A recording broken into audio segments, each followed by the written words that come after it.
everyone, Sarah Whitten of Sarah Whitten Voice Yoga and Movement, and I wanted to share this video with you that is a variation on block drop. So if you've watched the block drop variation and you've done it and you feel good about it, this is sort of the next level. And you're going to want to have a chair. I'm using my piano bench because it's right here. And you're going to want something heavier than a yoga block. If you've been using a yoga block, you're ready to graduate to something else. It could be a heavy book. I'm going to use a log from our fireplace because it's what we have. And you're going to want to have a blanket. So get yourself set up. Your head and shoulders are going to go on the blanket, and you're going to come back and have your feet up on the seat of the chair, and your head is there. Primarily, you want to be sure that your ribs are down on the ground. So if you can do that without a blanket, you can take it away. And what you're going to do is flex your feet like you're standing on them, extend the block up, and then check in with your pelvis. If you're really, really tucked, you can see I'm sort of flattening my back to the ground. You're going to need to scooch yourself away or scooch the chair away until you can have your pelvis untucked and neutral. So that you can feel with space behind your low back, or you can use your fingers. Where's your ASIS? Where's your pubic bone? Are they in the same plane? You're good to go. So from there, you're going to just press your heels into the chair a little bit. That's going to help activate the back of your legs. Then take your heavier than a yoga block object, extend it up towards the ceiling. So keep the feet are active and pressing.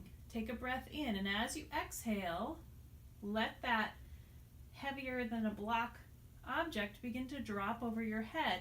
And you're going to, again, just like you do in block drop, pause if you feel your rib cage start to come up, but you want to go as far as you can, keeping it down, and then inhale, bring it back up.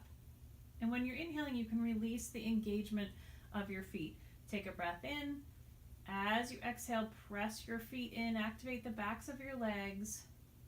Feel your core kick in to give you some stability here, and let your arms come overhead. Take a breath in here, and then exhale, come back up. So we can repeat that one more time. Everything kind of releases. Take a breath in. As you exhale, press your heels into the chair or the bench or whatever you're using. Keep your pelvis neutral, keep your ribs on the ground, and let your arms come overhead with that heavier object. Once you're here, this time, this is our third time, you could do it 4 or 5.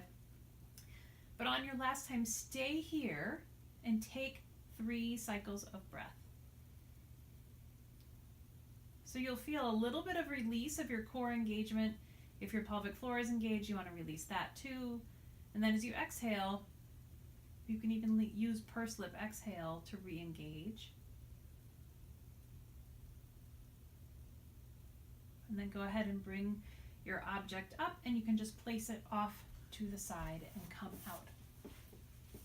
So give that a try, see what you find, and just if it feels like it's too much or too heavy for your body, then back up to the block. If you can't keep your pelvis untucked, play with where the position of the chair is.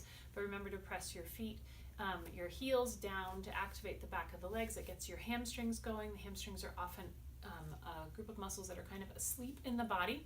And just use your rib cage as a guide to how far your arms are going to go. So try it out and let me know what you think.